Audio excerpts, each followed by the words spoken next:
नमस्कार, NDTV MPCG prime में स्वागत है आपका। मैं हूं अमृत तिवारी। मध्य प्रदेश में नर्सिंग के छात्रों की समस्याएं खत्म होने का नाम नहीं ले रही हैं।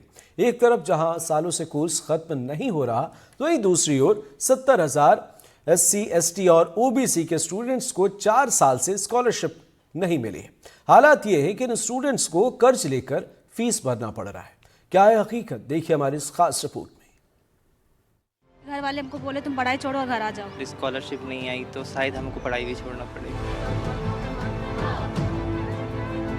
कर्ज लेके भर रहे हैं या फिर किसी से उठा के पैसा ऐसे फीस है। जब जब छात्र बोलना है,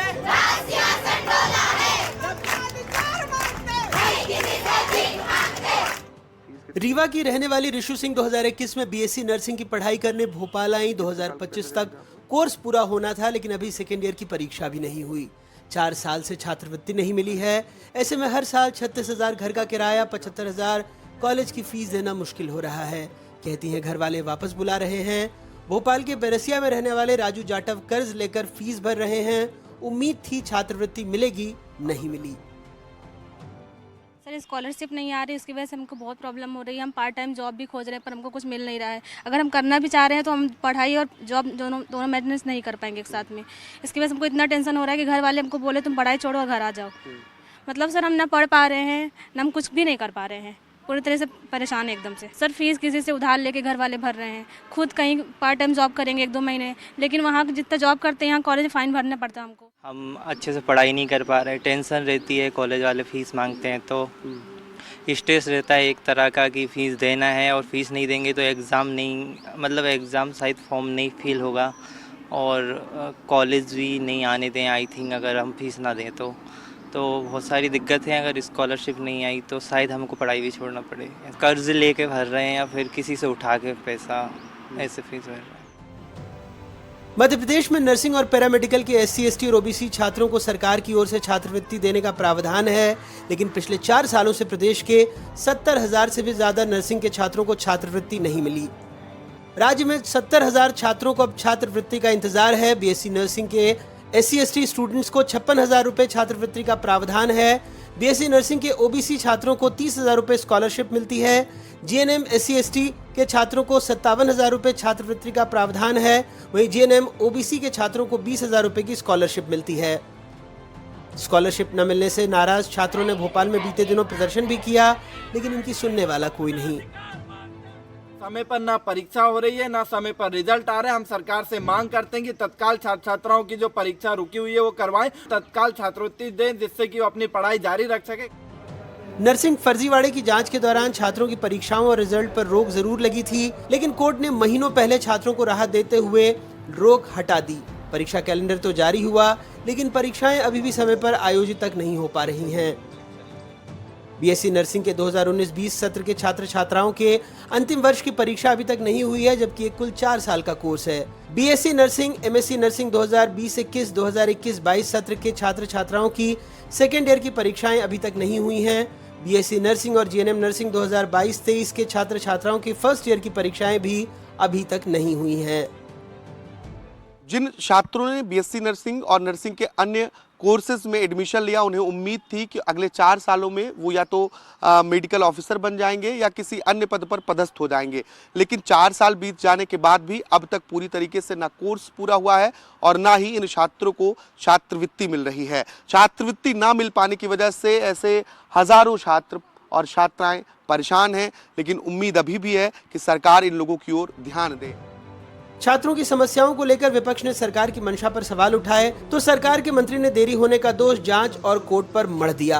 अब जल्द स्कॉलरशिप देने का वादा भी कर रहे हैं। पूरी नर्सिंग में ही घोटाले हैं तो स्वाभाविक है कि उनके बच्चे छात्र पढ़ने वाले प्रभावित तो होंगे, लेकिन मेरे को नहीं लगता कि कहीं कहीं हाईकोर्ट ने कहा, माननीय हाईकोर्ट ने, कि इनकी छात्रवृत्ति रोका है।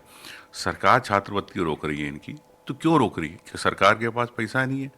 सरकार फिर नर्सिंग कॉलेज क्यों चला रही है? अगर नर्सिंग कॉलेज चला रही है तो उनको छात्रवृत्ति मिलना चाहिए समय पे, प्राथमिकता। क्योंकि मैं समझता हूँ कि गरीब छात्र कर्जे लेके वो लोग, उनके परिवार के लोग कैसे उनको पढ़ाते हैं, उनके दर्द को समझना चाहिए। हाई कोर्ट के में विचाराधीन था, CBI इंक्वायरी चल रही थी, उसके कारण कुछ विलम्ब हुआ। परंतु अब सरकार का प्रयास है कि बच्चों की परीक्षाओं पे भी कोई व्यवधान ना हो और उनको स्कॉलरशिप भी समय पर प्राप्त हो जाए। इसकी प्रक्रिया प्रचलन में है और हमें उम्मीद है कि 10 से 15 दिन के अंदर में ये प्रक्रिया पूरी हो जाएगी और बच्चों को स्कॉलरशिप मिल जाएगी। नर्सिंग के हजारों छात्र इस आस में बैठे हैं कि एक दिन ऐसा आएगा जब सब कुछ ठीक हो जाएगा। लेकिन सवाल ये भी है कि अगर मध्य प्रदेश में पैरामेडिकल और नर्सिंग के स्टूडेंट्स को ना डिग्री मिलेगी ना रोजगार मिलेगा तो प्रदेश का हेल्थ सिस्टम कैसे मजबूत होगा। भोपाल से कैमरा पर्सन अभिषेक सिंह के साथ आकाश द्विवेदी, एनडीटीवी। छत्तीसगढ़ के बजट की थीम इस बार गति है। जी यानी गुड गवर्नेंस, ए यानी एक्सेलरेटिंग इंफ्रास्ट्रक्चर, टी यानी टेक्नोलॉजी और आई यानी इंडस्ट्रियल ग्रोथ। प्रदेश के वित्त मंत्री ओपी चौधरी ने इस थीम को केंद्र में रखकर आम लोगों को कुछ राहत देने की कोशिश की है, तो साथ ही इरादा युवाओं महिलाओं में उम्मीद जगाने का भी है। देखिए रिपोर्ट।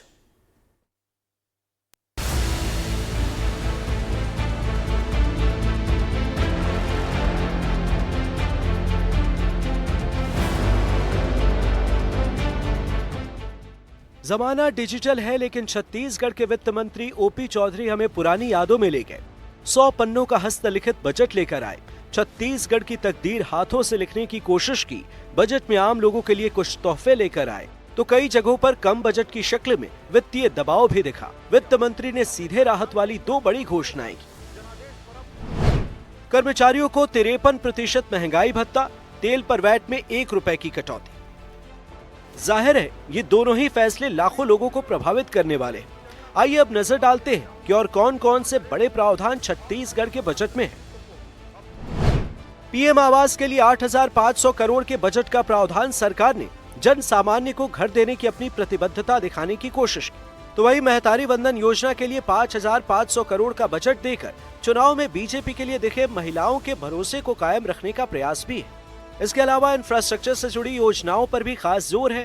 पीडब्ल्यूडी का बजट 9,000 करोड़ का है। मुख्यमंत्री रिंग रोड योजना पर 100 करोड़ और नई सड़कों के निर्माण पर 2,000 करोड़ के खर्च का प्रावधान रखा गया है। इसके अलावा राष्ट्रीय राजमार्गों के रखरखाव पर 20 करोड़ और रायपुर दुर्ग मेट्रो सर्वे के लिए 5 करोड़ का बजट वित्त मंत्री ने दिया है। बजट में छत्तीसगढ़ सरकार ने बीजेपी के कोर वोटर को भी एड्रेस किया है। रामलला दर्शन योजना के लिए 36 करोड़ और आजम कुंभ के आयोजन के लिए 8 करोड़ रखे गए। प्रतियोगी परीक्षाओं की तैयारी करने वाले छात्रों के लिए सरकार बड़ी सुविधा देने जा रही है। प्रदेश के बजट में नालंदा परिसर की तर्ज पर 17 नई लाइब्रेरी की स्थापना का ऐलान हुआ है, जबकि नवा रायपुर में national institute of fashion technology यानी निफ्ट की स्थापना की जाएगी। सरकारी विभागों में 10,000 से अधिक नई भर्तियों की बात कहकर सरकार ने युवाओं को लुभाने की कोशिश भी की है। स्वास्थ्य और स्वास्थ्य शिक्षा की बात करें तो नवा रायपुर में मेडिसिटी और एडुसिटी का प्लान है। एनएसजी की तर्ज पर एसओजी यानी स्पेशल ऑपरेटिंग ग्रुप और सीआईएसएफ की तर्ज पर एसआईएसएफ के गठन का ऐलान भी आज के बजट की प्रमुख बातें हैं। सरकार ने खुश करने की कोशिश पत्रकारों को भी की है। पत्रकार सम्मान निधि के तहत एक निश्चित उम्र सीमा के बाद रिटायर पत्रकारों के लिए 20,000 प्रति माह देने की बात कही गई। एनडीटीवी के लिए जुल्फिकार अली और नीलेश त्रिपाठी की रिपोर्ट।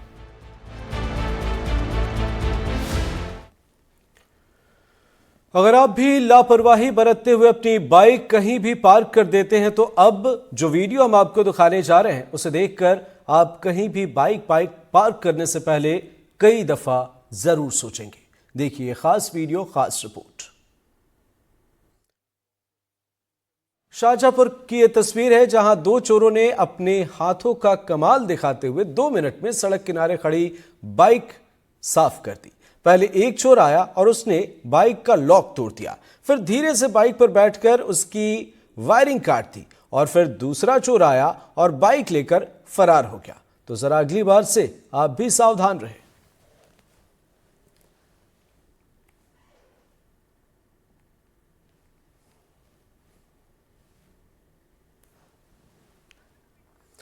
तस्वीरें आपको दिखा रहे हैं। शाहजहांपुर की एक तस्वीर है। एक पूरा गिरोह, एक पूरा नेक्सस इस काम के पीछे लगा हुआ है। तो ऐसे में हम सबको सावधानी बरतने की जरूरत है। आप किसी भी चीज़ को, बाइक को, अपनी कार को, अपने किसी सामान को लॉक करके अगर इस भरोसे हैं, अगर एक ताले, एक लॉक के भरोसे हैं, तो ये आपकी लापरवाही साबित हो सकती है। जहां भी अपनी गाड़ी लगाए या जिन चीज़ों को आप लॉक करें उन पर नज़र रखें, ये आपके लिए ज़रूरी है। अगर आप बाइक लॉक करते हैं, कहीं हैं, तो आप बाइक पर नज़र रखें, अपनी कार पर नज़र रखें। अगर आप घर से बाहर जाते हैं, घर पर ताला लगाकर जा रहे हैं, तो इसकी भी खबर आपको होनी चाहिए। आगे बढ़ते हैं। ग्वालियर से आए दिन आ रहे मारपीट के मामले सुरक्षा व्यवस्था पर सवालिया निशान खड़े कर रहे हैं। लेकिन बात सिर्फ सुरक्षा व्यवस्था की नहीं है, इस बार बात यह है कि आखिर क्यों आजकल युवा सरेराह गुंडागर्दी पर उतारू हैं, क्यों बात बात पर मारपीट की नौबत आ जाती है। एक खास रिपोर्ट आपको दिखाते हैं।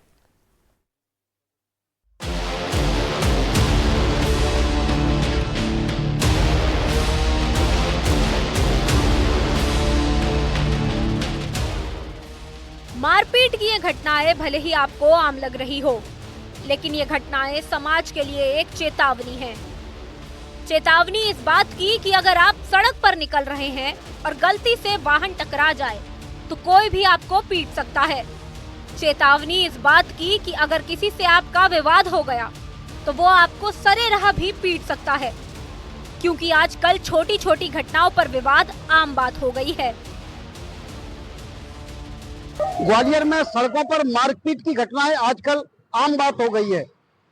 छोटी छोटी बातों पर एक दूसरे के साथ मारपीट करना, उन्हें पटक पटक कर पीटना, गोलियां चलाना और हाथ खोल देना, यहाँ हर रोज इस तरह की घटनाएं घटित होती हैं। यहाँ तक कि केवल गाड़ी टकरा जाए ऐसी बातों पर भी तमाम सारे जगह पर मारपीट होती है और इसमें कई लोग घायल भी होते हैं और इससे यातायात भी प्रभावित होता है। तो सबसे पहले आपको तीनों घटनाओं के बारे में विस्तार से बता देते हैं। पहला वीडियो है ग्वालियर के जिला अस्पताल का, जहां बदमाशों ने अस्पताल परिसर में घुसकर पार्किंग कर्मचारी की पिटाई कर दी। इन बदमाशों ने पहले पार्किंग कर्मचारी की पिटाई की, फिर उसका अपहरण कर 2 घंटे तक उसको सड़क पर घुमाते रहे और फिर थाटीपुर इलाके में फेंक कर फरार हो गए। मारपीट का सीसीटीवी फुटेज सामने आया है, जिसमें बदमाश पार्किंग कर्मचारी को बेरहमी से पीटते हुए नजर आ रहे हैं। इस घटना में बड़ा सवाल ये है कि अस्पताल परिसर में घुसकर बदमाश उत्पात मचाते रहे और पुलिस को इसकी जानकारी भी नहीं लगी। अब पुलिस सीसीटीवी के आधार पर बदमाशों की तलाश में जुटी है। एक मामला संज्ञान में आया है। जच्चा खाने के में चौकीदारी काम करता है लड़का, उसके साथ मारपीट की गई है और मारपीट के बाद में उसको बता रहे हैं गाड़ी में उठाला है, तो उस संबंध में हम सीसीटीवी कैमरे चेक करवा रहे हैं। तथ्य जो भी आ रहा है उसके अनुसार उसमें कार्रवाई कराई जा रही है। फरियादी का कहना है कि वो उसको जानता नहीं है, तो उनके बारे में जानकारी ली जा रही है। ग्वालियर से ही मारपीट का दूसरा वीडियो भी सामने आया है। यहाँ विवाद था सिर्फ गाड़ियों के आपस में टकराने का। इस दौरान युवक सड़क पर उत्पात मचाते रहे और पुलिस मूक दर्शक बनकर देखती रही। ये घटना इंदरगंज थाने के ऊंट पुल की है। यहाँ 6 से ज्यादा लोगों ने 2 युवकों की जमकर पिटाई की। इस हाई वोल्टेज ड्रामे के वीडियो में बदमाश उत्पात मचाते नजर आ रहे हैं और उन्हें रोकने वाला कोई नहीं। अगर कोई घटना होती है तो संबंधित पुलिस स्टेशन पे बताना ही चाहिए, जिससे कि उसमें जो भी व्यक्ति हैं जिन्होंने इस तरीके की जो कानून को तोड़ने के काम किया है उनके खिलाफ जो है वैधानिक कार्रवाई की जा सके। अभी रिसेंट जो मामला आया था जिंसी नाला पर, तो उसमें अभी तक कोई शिकायत प्राप्त नहीं हुई है। हालांकि दोनों पक्ष सहमत थे, इसलिए कोई कार्रवाई नहीं हुई है। यदि आएगी तो हम निश्चित रूप से उस पर कार्रवाई भी करेंगे। लोगों को समझना चाहिए कि हमें कानून का पालन करना है। यदि आपको किसी से कोई शिकायत है तो पुलिस में आप कर सकते हैं, अन्य संस्थाओं में भी आप अपनी शिकायतों को लेकर जा सकते हैं। स्वयं कानून हाथ में लेंगे तो आपके लिए अच्छा नहीं होगा। और एक सभ्य समाज की पहचान है कि हम पुलिस के साथ मिलकर और कानून के पालन करते रहें और कराते रहें। तीसरी घटना ग्वालियर के नेहरू पंप के सामने की है, जहां 5 से 6 युवक एक युवक को लात घूंसों से पीटते दिख रहे हैं। जमीन पर पड़ा युवक उठने की कोशिश कर रहा है, लेकिन उसे उठने नहीं दिया जा रहा है, बस पीटा जा रहा है। पैदल चल रहे लोग, गाड़ियों से निकलने वाले लोग रुककर तमाशा देख रहे हैं, फिर रवाना हो जा रहे हैं। किसी शख्स ने घटना का वीडियो बना लिया और सोशल मीडिया पर डाल दिया, वीडियो वायरल होने के बाद जनकगंज पुलिस हरकत में आई और जांच में जुट गई।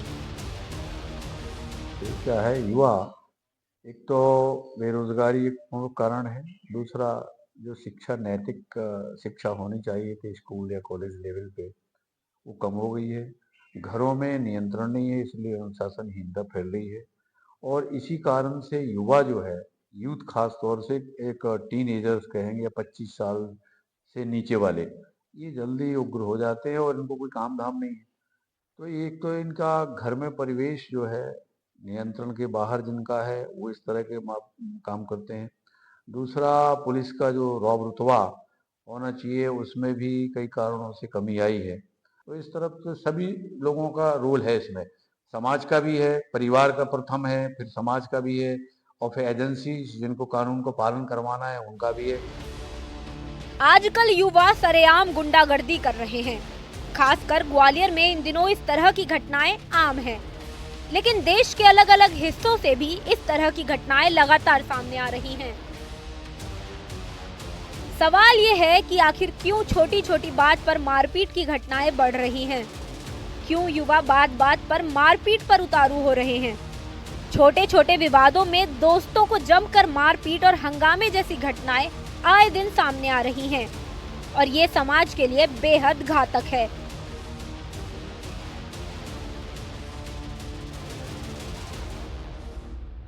आज भी ग्वालियर में 2 ऐसी घटनाएं घटित हुई जिसमें मामूली विवाद पर एक्सीडेंट जैसी, छोटे छोटे एक्सीडेंट जिसमें गाड़ी टकराने जैसी घटनाएं थी, उनमें भी घंटों तक एक दूसरे की मारपीट की गई, अकेले को घेर कर मारा गया और उसके बाद चक्का जाम रहा। काफी समझाने बुझाने के बाद आखिर वो मामला शांत हुआ। ऐसे मामलों में पुलिस की भी समस्या ये है कि दोनों में से कोई पक्ष रिपोर्ट कराने के लिए तैयार नहीं होता है, जैसा कि आज की घटना में हुआ है। ग्वालियर से एनडीटीवी के लिए देव शिमाली की रिपोर्ट। आज आपको एक ऐसे गांव से एक खास रिपोर्ट दिखाएंगे जहां आज भी बिजली नहीं है। हैरान करने वाली बात यह है कि यह गांव कहीं दूर नहीं बल्कि तहसील मुख्यालय से महज 5 किलोमीटर की दूरी पर है। देखिए रिपोर्ट।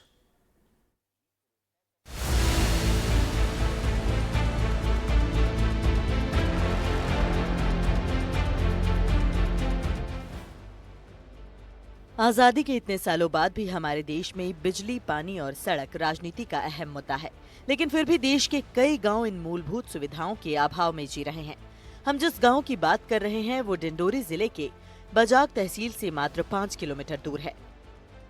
डिंडोरी जिले में आज भी ऐसे कई गांव हैं जहां आज़ादी के सालों गुजर जाने के बाद उन गांवों में मूलभूत सुविधाओं का अभाव है।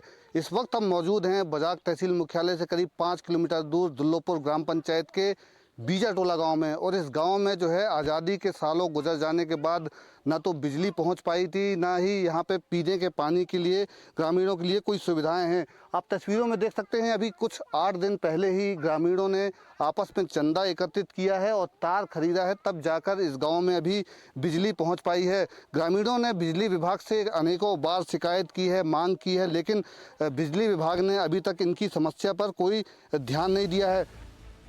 दुल्लोपुर ग्राम पंचायत के बीजा टोला गांव के हालात आपके सामने हैं। सालों तक बिजली का इंतजार करने के बाद ग्रामीणों ने कुछ कर गुजरने की ठानी।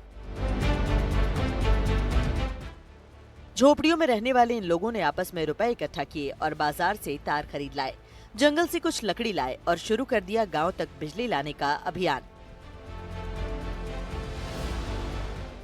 सांसद जी के पास गए थे वहाँ मंडला, और उसके बाद डिंडौरी कई बार गए हैं, डिंडौरी बिजली विभाग में हम आवेदन देने, लेकिन कहीं सफलता नहीं मिली। तो फिर चंदा करवाए मोहल्ला वाले को, सब लोगों को, तो अभी खिंचवाए हैं तार। कितने पैसे खर्च हो गए? वही 20-30 हज़ार खर्च होंगे, हो गए। बस तार ही क्या, अब मेहनत करके खंभा वंभा लाए हैं। मजदूर आदमी हैं इन लोग, मजदूरी कर रहे हैं कि आप खंभा लाए पैसे। सांसद के पास गए मुंडला। संसद मतलब फग्गन सिंह कुलस्ते जी के पास? जी। क्या बोला उन्होंने, क्या आश्वासन दिया था? दिया था सर, वो लिख के वो लेटर पैड में। सुना आपने, 2 साल पहले सांसद ने गांव तक बिजली पहुंचाने के लिए बिजली विभाग को पत्र भी लिखा था, लेकिन इसके बाद भी गांव में बिजली नहीं पहुंची। तो 25-30 हजार रुपए अपनी जेब से खर्च करके ग्रामीणों ने गांव तक बिजली की लाइन बिछा दी और अपने घरों को रोशन कर दिया। ग्रामीणों का कहना है कि 1.5 किलोमीटर दूर बिजली लाइन से कनेक्शन करके वो खुद अपने घरों तक बिजली ले आए।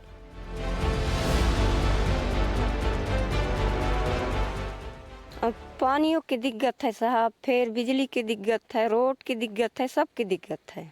अब सरपंच तो देदारी से खर ध्यान नहीं देता। अपन चंदा करके लाए हैं तार बार लगाए हैं, अभी तो का करी, चंदा करके अभी लाए हैं तार बार अभी खुश हैं सर। अंधेला मरा तो हम लोग खुश कहाँ से रहते नहीं। भले ही इन ग्रामीणों ने जो किया हो वो अवैध है, लेकिन अगर इनकी समस्या की तह तक जाएंगे तो आप समझ पाएंगे कि आखिर क्यों इन ग्रामीणों को इसके लिए मजबूर होना पड़ा। कच्ची झोपड़ियों में रहने के बावजूद पेट काटकर जो पैसा बचाया, उसका इस्तेमाल इन्होंने क्यों गांव तक बिजली लाने में किया। कहीं ना कहीं जो ग्रामीणों ने यहाँ बिजली अपने गांव तक पहुंचाई है, ये प्रशासन को आईना दिखाने का काम किया है। तो आप देख सकते हैं कि कैसे ग्रामीणों ने यहाँ पे लकड़ी के खंभे लगाए हैं और करीब 1.5-2 किलोमीटर दूर से यहाँ बिजली का तार, जो चंदे से खरीदा हुआ तार था, 20 से 25 हज़ार रुपये उसमें खर्च किए हैं, उस चंदे के तार से बिजली अपने गांव, अपने घरों तक पहुँचा ली है। दूसरी बात इसमें यह है कि इस लकड़ी के खंभे में जो तार लगाया गया है बेतरतीब तरीके से जैसे तैसे ग्रामीणों ने लगाया है, उससे करंट फैलने का भी खतरा मंडरा रहा है। लेकिन जो बिजली विभाग के जिम्मेदार अधिकारी हैं वो सब कुछ जानकर भी अनजान बने हुए हैं। जो क्षेत्रीय सांसद हैं, तत्कालीन केंद्रीय इस्पात राज्य मंत्री रहे हैं फग्गन सिंह कुलस्ते, उन्होंने वर्ष 2022 में इस गाँव में बिजली पहुंचाने के लिए विद्युत विभाग को पत्र भी लिखा था, लेकिन बिजली विभाग के जो अधिकारी हैं उन्होंने फग्गन सिंह कुलस्ते उनके पत्र पर संज्ञान लेना भी मुनासिब नहीं समझा है। अब देखना यह होगा कि ग्रामीणों की जो मेहनत है ये रंग लाई है। अब इसमें बिजली विभाग के अधिकारी कब तक इसमें संज्ञान लेते हैं और आगे इसमें क्या कार्रवाई करते हैं। विजय तिवारी, NDTV, डिंडौरी। और अब बात कांग्रेस प्रवक्ता की उस टिप्पणी की जिसने क्रिकेट से लेकर सियासत तक की पिच पर नया बखेड़ा खड़ा कर दिया। कांग्रेस प्रवक्ता शमा मोहम्मद ने क्रिकेटर रोहित शर्मा पर ऐसी टिप्पणी की जिसके बाद हंगामा हो गया। देखिए रिपोर्ट।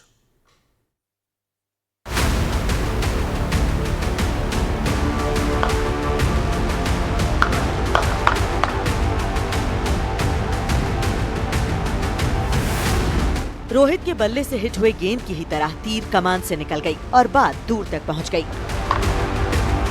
कांग्रेस की नेशनल प्रवक्ता डॉक्टर शमा मोहम्मद ने भारत न्यूजीलैंड के मैच और सेमीफाइनल से ठीक पहले टीम इंडिया के कप्तान रोहित शर्मा को लेकर ऐसी टिप्पणी की जिसके बाद वो हिट विकेट होती नजर आईं। सबसे पहले देखिए कि शमा मोहम्मद ने क्या लिखा था। शमा ने एक्स पर टिप्पणी की कि रोहित शर्मा एक खिलाड़ी के तौर पर मोटे हैं, उन्हें वजन कम करने की जरूरत है। साथ ही वो भारतीय टीम के सबसे ज्यादा अनइम्प्रेसिव यानी कि बेअसर कप्तान है। जीसस ने कहा था कि हे परमपिता इन्हें माफ करना, क्योंकि ये नहीं जानते कि ये क्या कर रहे हैं। खेलों की दुनिया में और पॉलिटिक्स में भी टाइमिंग बेहद अहम है। शमा को ये पोस्ट डिलीट करना ही था। राग दरबारी में श्रीलाल शुक्ल कहते हैं कि आकाश और मूर्खता अनंत है। स्लेट पर लिखकर अपने मिटाए गए बयान पर शमा की सफाई सुनिए। मैं किसी को अपमान करने के लिए ट्वीट नहीं किया था। उस ट्वीट में मैंने क्या कहा, मैंने कहा कि एक स्पोर्ट्स पर्सन के नाते वो थोड़ा ओवरवेट है। स्पोर्ट्स पर्सन के नाते तो वो बॉडी शेमिंग नहीं है। और मैंने कहा कि वो एक अनइम्प्रेसिव कैप्टन है, क्योंकि मैंने उसको कंपेयर किया था राहुल द्रविड़ से, सचिन तेंदुलकर, सौरव गांगुली, विराट कोहली और महेंद्र सिंह धोनी, कपिल देव। और उसमें तो मुझे अच्छा नहीं लगा, लेकिन मैं नहीं समझ पा रही हूँ क्योंकि हमला क्यों कर रही हो ये वक्त लोग। मैं आज ये भी कहना चाहती हूँ, जब विराट कोहली ने शामी के साथ खड़े रहे थे तो कितना उनके ऊपर बीजेपी के लोग ने क्यों हमला किया, वो गलत है। अभी मैं एक जेनेरिक ट्वीट किया, उसके ऊपर मुझे हमला कर रहे हो।